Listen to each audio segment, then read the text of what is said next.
அதாவது என்டிஏ பலவீனமாக இருக்கிறது. திமுகவோட வெற்றி உறுதி.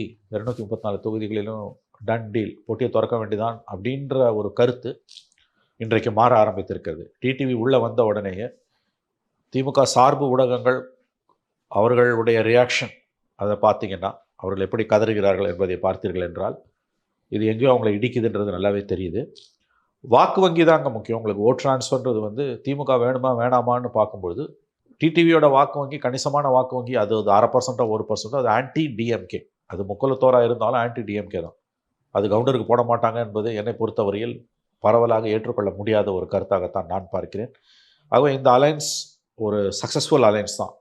இது என்டிஏவுக்கு ஒரு பலம். இந்த இந்த இந்த டிடிவியோட இந்த முடிவு, அதாவது வந்து ஒரு ஆங்கிலத்தில் சொன்னால் டவுன் அண்ட் அண்டர், கீழே ரொம்ப கீழே இருந்த அதிமுக கூட்டணிக்கு ஒரு ஒரு உத்வேகத்தை கொடுத்துருக்குது. அவங்க மேலே எழும்பி வந்திருக்காங்க. இட்ஸ் அ ஃபிலிப் பண்ணுவாங்க ஆங்கிலத்தில் சொல்லணும். அது ஒரு உத்வேகத்தை கொடுத்துருக்கிறது. ஒரு உற்சாகம் 2 தரப்புக்குமே வந்திருக்குன்னு தான் நான் பார்க்குறேன்.